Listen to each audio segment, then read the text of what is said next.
Hello students, welcome back to my YouTube channel. ನಾನು ನಿಮಗೆ ಇವತ್ತಿನ ವಿಡಿಯೋದಲ್ಲಿ ಬಿಸ್ನೆಸ್ ಮ್ಯಾಥ್ಸ್ನಲ್ಲಿ 2026 ಕ್ವಶನ್ ಪೇಪರ್ ಪ್ರಾಬ್ಲಮ್ ಮಾಡಿಸ್ತಾ ಇದ್ದೀನಿ. ಅದರಲ್ಲಿ ಫ್ಯೂಚರ್ ವ್ಯಾಲ್ಯೂ ಆಫ್ ಆ್ಯನ್ಯುಟೀಸ್ ಪ್ರಾಬ್ಲಮನ್ನು ಮಾಡಿಸ್ತಾ ಇದ್ದೀನಿ. ಕ್ವಶನ್ ಈ ಥರದಲ್ಲಿ ಕೊಟ್ಟಿದ್ದಾರೆ ನೋಡಿ. ಈ ಸಬ್ಜೆಕ್ಟ್ನಲ್ಲಿ ಎಸ್ಪೆಷಲಿ ಬಿಸ್ನೆಸ್ ಮ್ಯಾಥ್ಸ್ ಸಬ್ಜೆಕ್ಟ್ನಲ್ಲಿ ಇವನ್ 15 ಮಾರ್ಕ್ಸಿಗೆ ಒಂದೇ ಕ್ವಶನ್ ಕೊಟ್ಟಿರೋದಿಲ್ಲ. Instead of it A B C ಅಂತ ಹೇಳಿ 3 ಕ್ವಶನ್ ಕೊಟ್ಟಿರ್ತಾರೆ. ನೀವು ಗಮನಿಸ್ಬೋದು, ಎಲ್ಲದರಲ್ಲೂ ಎ ಬಿ ಸಿ ಅಂತ ಇದೆ. ಅಂದರೆ ಎಲ್ಲದಕ್ಕೂ 5 ಮಾರ್ಕ್ಸೇ. ನೀವು ಯಾವುದೇ ಕಾನ್ಸೆಪ್ಟನ್ನು ಬಿಡಲಿಕ್ಕಿಲ್ಲ. ಏನಕ್ಕೆ ಅಂತಂದರೆ, ನೀವು ಯಾವುದೋ ಒಂದು ಕಾನ್ಸೆಪ್ಟ್ ನಿಮಗೆ ಗೊತ್ತಿಲ್ಲ ಅಂತಂದರೂ ಎ ಬಿ ಸಿಯಲ್ಲಿ ನೀವು ಎ ಬಿ ಮಾತ್ರ ಅಟೆಂಡ್ ಮಾಡಲಿಕ್ಕಾಗತ್ತೆ, 10 ಮಾರ್ಕ್ಸ್ ಮಾತ್ರ ಸಿಗುತ್ತೆ. ಸೊ ಹಾಗಾಗಿ from exam point of view ನೀವು ಎಲ್ಲ ಟಾಪಿಕನ್ನು, ಎಲ್ಲ ಕಾನ್ಸೆಪ್ಟ್ಸನ್ನು ಓದ್ಕೊಳ್ಳೇಬೇಕಾಗತ್ತೆ. ಸೊ ಇದರಲ್ಲಿ ನಾನು ನಿಮಗೆ ಇಲ್ಲಿ 12th ಒಂದು ಕ್ವಶನ್ ನೋಡಿ. Find the amount of annuities of ₹5,000 per annum for 5 years, compound interest rate 5% per annum. ಈ ಪ್ರಾಬ್ಲಮ್ ಮಾಡಿಸ್ತಾ ಇದ್ದೀನಿ. 9th ಒನ್ನನ್ನು ನೀವು ಅಬ್ಸರ್ವ್ ಮಾಡ್ಬೋದು. ಪ್ರೆಸೆಂಟ್ ವ್ಯಾಲ್ಯೂ ಆಫ್ ಆ್ಯನ್ಯುಟೀಸ್ ಕೂಡ ಕೊಟ್ಟಿದ್ದಾರೆ. Find out the present value of annuities ಅಂತಲೇ ಡೈರೆಕ್ಟಾಗಿ ಕೊಡ್ತಾರೆ. ಬಟ್ ಫ್ಯೂಚರ್ ವ್ಯಾಲ್ಯೂಗೆ find out future value of annuities ಅಂತ ಕೊಡೋದಿಲ್ಲ. Find the amount of annuities ಅಂತ ಕೊಡ್ತಾರೆ. ಕ್ವಶನ್ ಈ ಥರದಲ್ಲಿ ಕೊಟ್ಟಿದ್ದಾರೆ. ಪ್ರತಿ ವರ್ಷ ₹5,000 ದುಡ್ಡು ಇಡ್ತಾರಂತೆ. ಆ್ಯನ್ಯುಟಿ ಅಮೌಂಟ್ ಎಷ್ಟು ಅಂತಂದರೆ 5,000. ದೆನ್ ರೇಟ್ ಆಫ್ ಇಂಟ್ರೆಸ್ಟ್ ಎಷ್ಟು ಕೊಟ್ಟಿದ್ದಾರೆ? 5% ಕೊಟ್ಟಿದ್ದಾರೆ. ಐ ಅಂತಂದರೆ ರೇಟ್ ಆಫ್ ಇಂಟ್ರೆಸ್ಟ್ 5% ಕೊಟ್ಟಿದ್ದಾರೆ. ಎನ್ ಅಂತಂದರೆ ನಂಬರ್ ಆಫ್ ಇಯರ್ಸ್, ಎಷ್ಟು ವರ್ಷಕ್ಕೆ ದುಡ್ಡು ಇಡ್ತಿದ್ದಾರಂತೆ? 5 yearsಗೆ ಅಮೌಂಟನ್ನು ಡೆಪಾಸಿಟ್ ಮಾಡ್ತಾ ಇದ್ದಾರೆ ನೋಡಿ.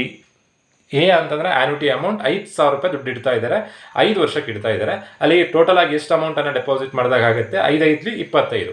ಆ್ಯನ್ಯುಟಿ ಅಂತಂದರೆ ಏನು? ಪ್ರತಿ ವರ್ಷ ಅಮೌಂಟನ್ನು ಇಡ್ತಾ ಹೋದರೆ ಅದಕ್ಕೆ ಆ್ಯನ್ಯುಟಿ ಅಂತ ಅಂತೀವಿ. ವರ್ಷಕ್ಕೆ ₹5,000 ಅಂತಂದರೆ 5 ವರ್ಷಕ್ಕೆ 5 × 5 = 25,000 ಆಯಿತು. 5 ವರ್ಷ ಆದಮೇಲೆ ನಿಮಗೆ ಎಷ್ಟು ಬಡ್ಡಿ ಸೇರಿಸಿ ಎಷ್ಟು ಅಮೌಂಟ್ ಸಿಗುತ್ತೆ ಅನ್ನೋದನ್ನು ನೀವು ಫೈಂಡ್ ಔಟ್ ಮಾಡಬೇಕು. ನಿಮ್ಮ ಆನ್ಸರ್ ₹25,000ಗಿಂತ ಜಾಸ್ತಿ ಬರಬೇಕು. ಯಾಕೆ ಅಂತಂದರೆ ವರ್ಷಕ್ಕೆ ₹5,000 ಅಂತಂದರೆ 5 ವರ್ಷಕ್ಕೆ 25,000 ಆಗುತ್ತೆ. ಬಡ್ಡಿ ಸೇರಿಸಿ ಎಷ್ಟು ಅಮೌಂಟ್ ಸಿಗುತ್ತೆ ಅನ್ನೋದನ್ನು ಫೈಂಡ್ ಔಟ್ ಮಾಡಬೇಕು. ಇಲ್ಲಿ ಎ ಅಂತಂದರೆ ಪ್ರತಿ ವರ್ಷ ಇಡುವಂಥ ಅಮೌಂಟು, ಐ ಅಂತಂದರೆ ರೇಟ್ ಆಫ್ ಇಂಟ್ರೆಸ್ಟ್ 5% ಕೊಟ್ಟಿದ್ದಾರೆ. ಎಷ್ಟೇ ಪರ್ಸೆಂಟೇಜ್ ಕೊಟ್ಟಿರಲಿ /100 ಮಾಡಿ ಬರ್ಕೊಳ್ಬೇಕು. /100 ಮಾಡಿದಾಗ 0.05 ಆಗುತ್ತೆ. ದೆನ್ ಎನ್ ಅಂತಂದರೆ ನಂಬರ್ ಆಫ್ ಇಯರ್ಸ್. ಕ್ವಶನಲ್ಲಿ ಎಷ್ಟು ವರ್ಷಕ್ಕೆ ಡೆಪಾಸಿಟ್ ಮಾಡ್ತಿದ್ದಾರೆ ಅನ್ನೋದನ್ನು ಕೊಟ್ಟಿದ್ದಾರೆ. 5 years ಅಂತ ಕೊಟ್ಟಿದ್ದಾರೆ. ಸೊ ಇದನ್ನೇ ನಾವು ಫಾರ್ಮುಲಾ ಅಪ್ಲೈ ಮಾಡಿದ್ರೆ ಆಯಿತು. A/I. ಎ ಅಂತಂದರೆ 5,000 /I ಅಂತಂದರೆ rate of interest 0.05 into 1 + I ಅಂತಂದರೆ rate of interest 0.05 to the power of number of years. ಎಷ್ಟು ವರ್ಷಕ್ಕೆ ದುಡ್ಡು ಇಡ್ತಿದ್ದಾರೆ? 5 yearsಗೆ ಅಮೌಂಟನ್ನು ಡೆಪಾಸಿಟ್ ಮಾಡ್ತಾ ಇದ್ದಾರೆ, -1. ಸೊ ಎಲ್ಲ ಏನು ತಪ್ಪು ಮಾಡ್ತಾರೆ ಅಂತಂದರೆ 5 - 1 ಅಂತೇಳಿ ನೆಕ್ಸ್ಟ್ ಸ್ಟೆಪ್ನಲ್ಲಿ 1.05 ಟು ದ ಪವರ್ ಆಫ್ 4 ಅಂತ ಬರ್ಕೊಳ್ತಾರೆ.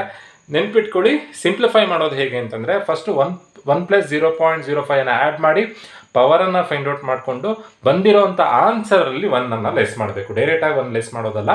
ಫಸ್ಟ್ ನಾವೀಗ ಡಿವೈಡೆಡ್ ಬೈ ಮಾಡ್ಕೊಳ್ಳೋಣ. 5,000 / 0.05 ಮಾಡಿದಾಗ ಬರುವಂಥ ಆನ್ಸರ್ 1 lakh ಬರುತ್ತೆ.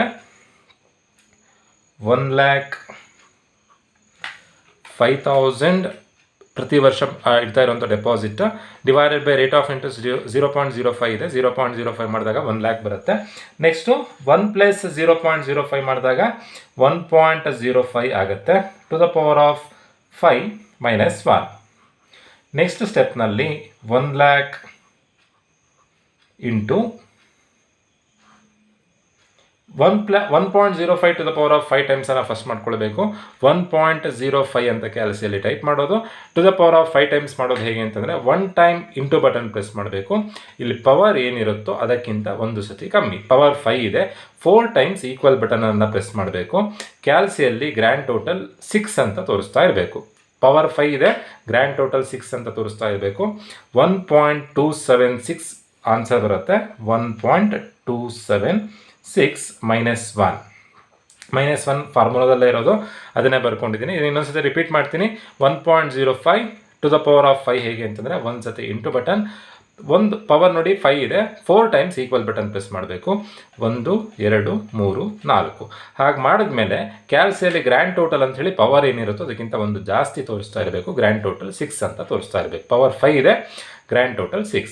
ಅಲ್ಲಿಗೆ ಬರುವಂಥ ಆನ್ಸರ್ 1.276 -1 ಮಾಡಿದಾಗ ನೆಕ್ಸ್ಟ್ ಸ್ಟೆಪ್ನಲ್ಲಿ 1 lakh ಇಂಟು 1.276 -1 ಮಾಡಿದಾಗ 0.276 ಆಗುತ್ತೆ. Final answer 1 lakh into